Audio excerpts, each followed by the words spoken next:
That's great. Check the time here.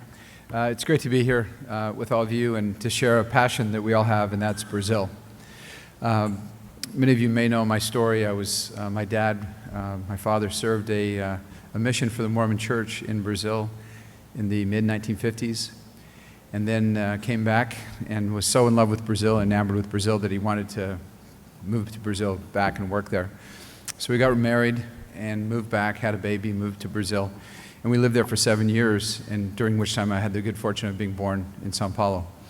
And so I'm a dual citizen. I've always felt a great kinship to Brazil. I had also the privilege of going back to Brazil as a missionary for my church. Served more in the northeast of Brazil, relearned the language, fell in love with the people, and was struck by the two Brazils that I encountered. One as a child of an expatriate, where I hung out on the beaches and the sports clubbies and in the Rubaiyat, and I thought that was Brazil. And then I saw the other Brazil, which was a really humble, poor people that didn't have, I thought, equal opportunities to education and opportunities of healthcare and other issues that were so important to me at the time. But they were happy people, and they would give anything to me, and so it had a profound influence on me. So when I always had this nagging desire to go to Brazil and kind of make a difference in a certain sector. And so when I left the day-to-day at JetBlue and assumed the chairman role, and I was so bored, I made a trip to Brazil, and I found it was so interesting what I found in the airline business, in the airline sector. Like almost everything in Brazil, and I'm quite critical of the costs in Brazil, everything is about twice as much as in the United States, and that was no different with airfares. Airfares were about twice as much. I had this feeling, even as a 19-year-old boy living in northeast of Brazil, that Brazil was a country that was made for and participated in about 20 to 30 million people were participating in the economy, and everyone else was on the outside looking in. One example I always talk about, which I think is pretty telling and poignant, is that I couldn't figure out why all these women that were walking the streets didn't have baby strollers to push their babies. They carried their kids everywhere they went. Now, a lot of the streets that I walked on didn't have paving and were in the favelas. But I went to a Bom Preço in João Pessoa, Brazil, and I saw that a simple umbrella stroller of low quality was about 4 times more than you could buy, or 3 times more than you could buy in Walmart in the United States. And I thought, boy, if we could just get those things down to like $20, all these people would buy these strollers, would have to employ a lot more people to build these strollers, and everybody could have jobs. And that's one of the beauties of an economy like the United States, is that everyone is a consumer. So you need jobs to be able to fulfill those consumers. And so returning to Brazil, with the knowledge that I had in the sector that I had experienced, was in the air travel sector. And what I found was a sector that not only had twice as much costs, it was twice as expensive to fly. It was being really the A and B class, as many of you know. We talk in Brazil about the A, B, C, and D classes. The A and B class were the ones that were primarily flying. The C class were going by bus or going by car, or weren't traveling as much. If you looked at the travel in Brazil on a per capita basis, it was a fraction of what the United States was, but it was less than Mexico, less than Chile, less than Argentina, where people were traveling. And that was because the fares were high, but also the service wasn't, the convenience of the service wasn't good. I mean, the onboard service was good with TAM and pretty good with Gol, but you couldn't get from A to B without making a connection.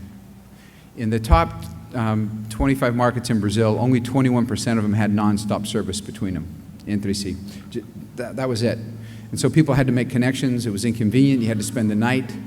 You'd have to sometimes spend 2 nights in Sao Paulo to be able to do 1 day's worth of business.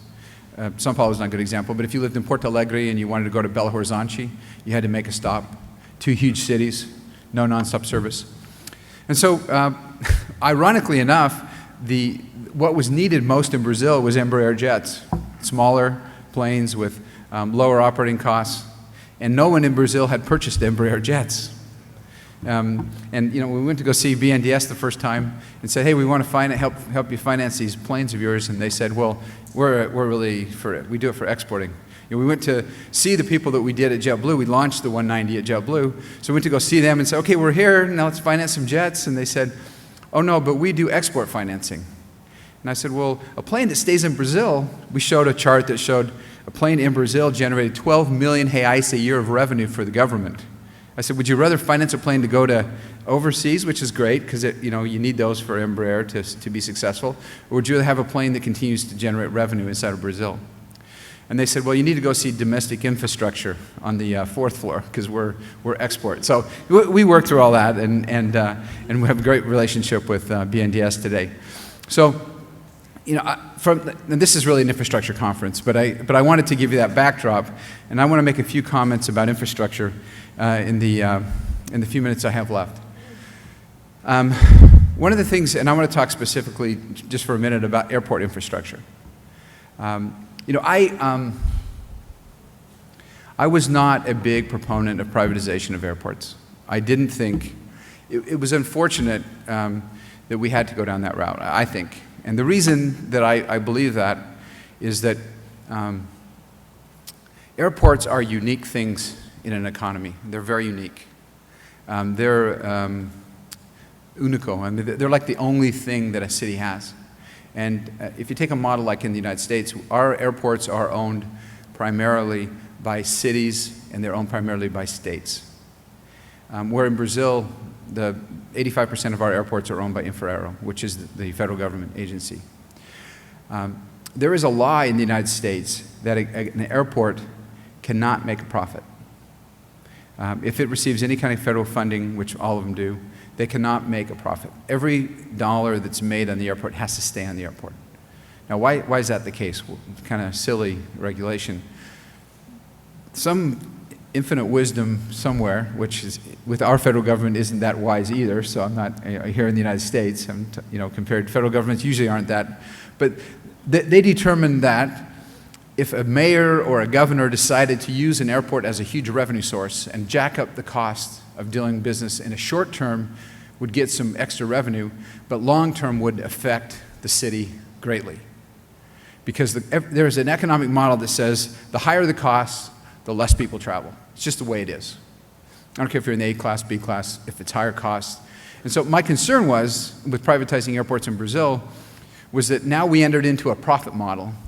And those people that would spend $20 billion to buy Guarulhos, or whatever, how many billion it was that they purchased it, or the $3 or $4 billion that was spent to buy Viracopos and Brasilia, those three airports were privatized. Now these guys are, I got to make a profit. I got to make a profit. I not only have to get my money back, I also have to make a return for my investors.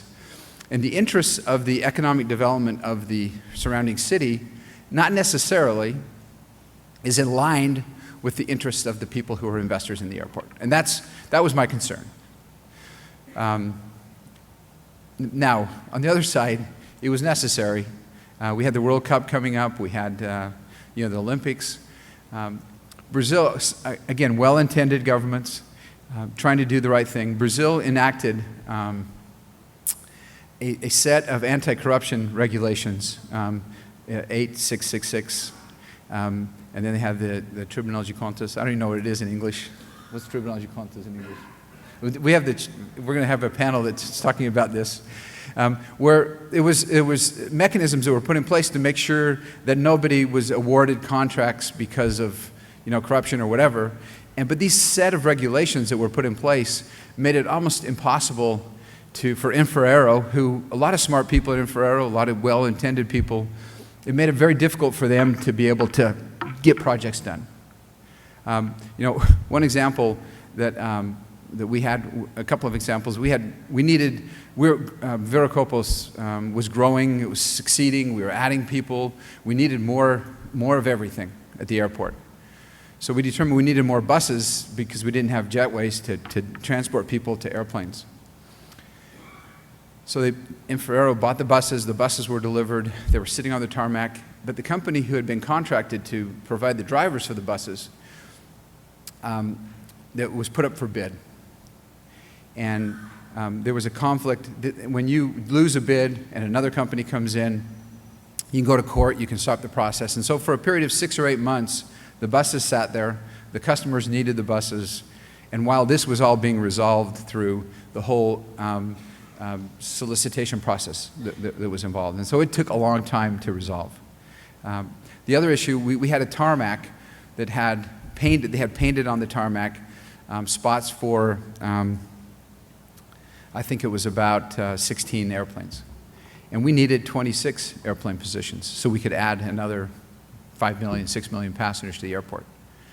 So we hired somebody to come in and redesign the whole tarmac, to take the airplanes that were junk, that were retired planes, and throw them off into the field and move the corporate jets over there and repaint it in 26. It took 18 months to get Infraero to put the bidding process out just to paint the tarmac. And so it was necessary. And so we have a new we have a new group of owners of our airport.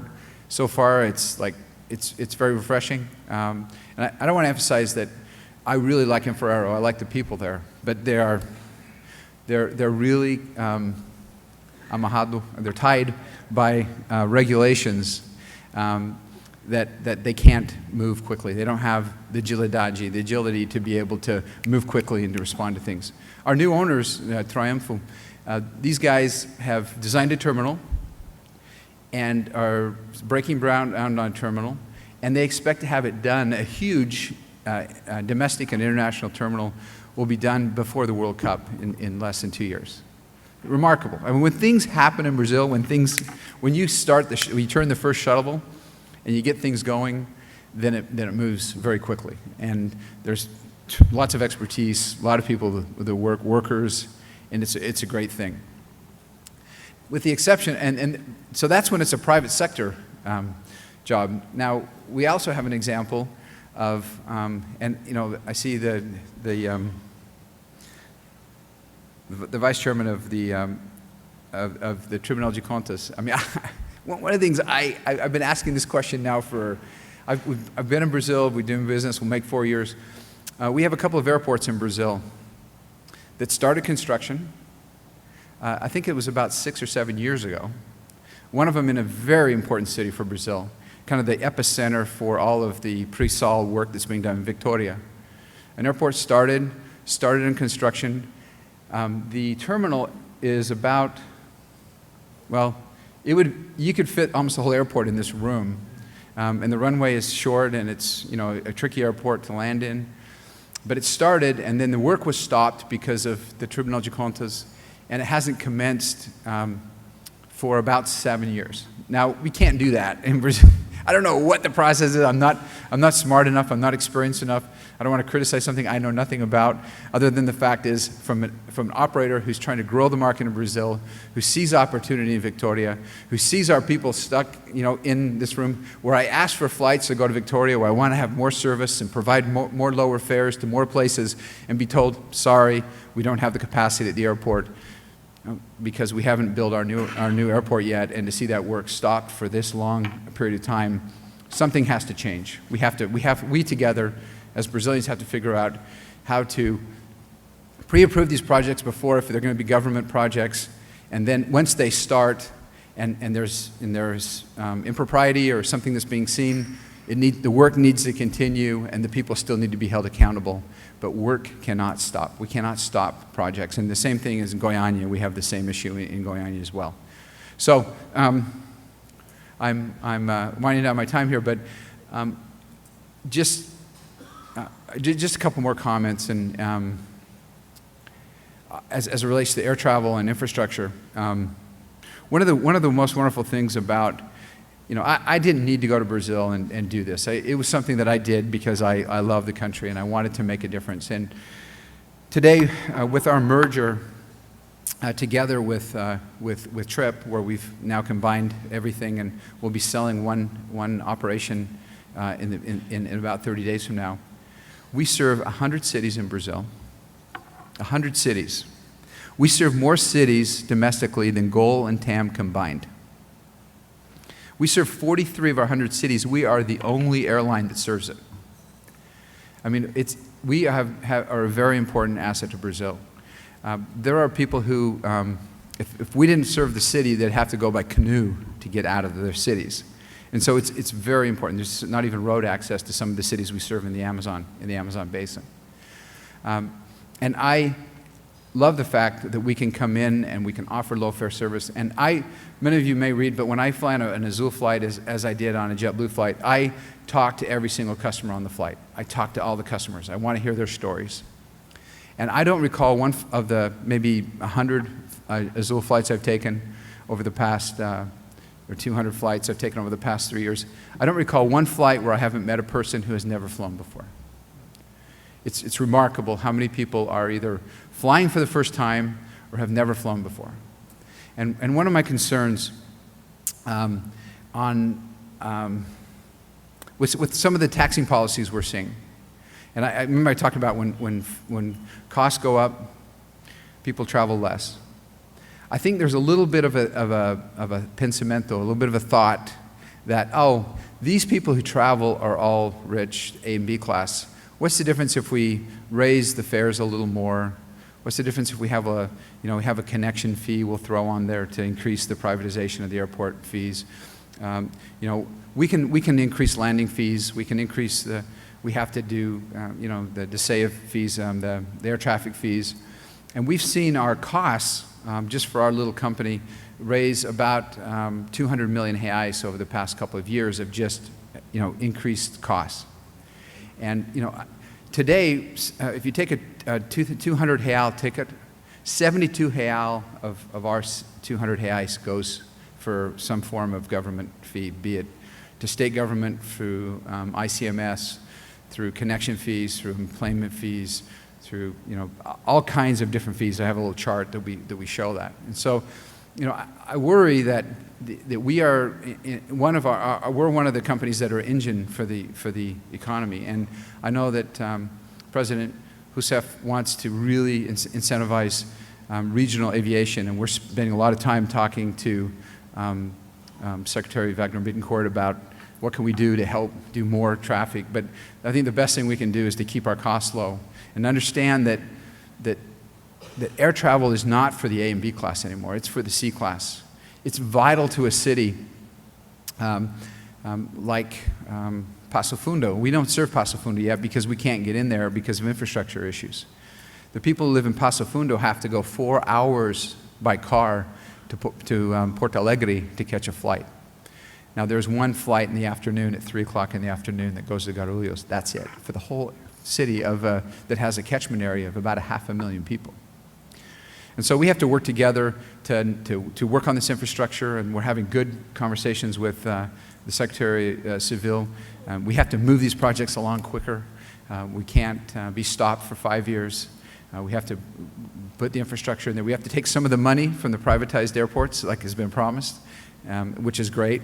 As long as we're going to pay more over here, let's take that money and put it into infrastructure in the other airports and move at a much quicker fashion. If we can do that, then we will continue to grow. Just in closing, on my last minute, on one particular route that we fly, it's VCP to Salvador.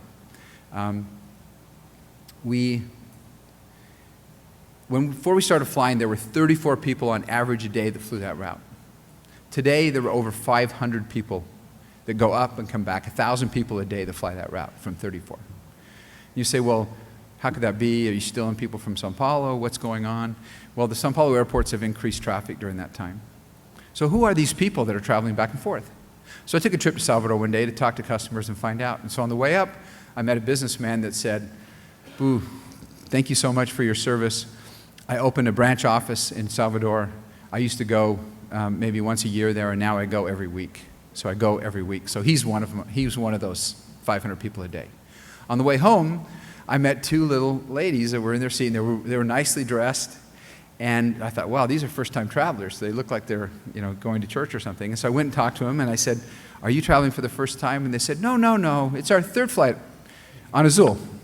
And I said, "Well, why are you going to Sao Paulo?" And they said, "Oh, we're domestic help. We're empregados. We live in Alphaville, and the people we work for, We could never see our family before.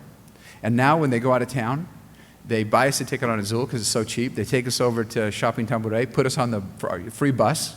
We go home for the weekend and we see our family. And our life is so much better because of Azul. Thank you so much. So those are the stories. I mean, this is what's happening in Brazil, and it's exciting to be a part of it. I love the opportunity there. I love being a part of it. I love trying to make change and to make things better, because my whole goal is to improve the quality of life of Brazilians, because I love those people. Thank you.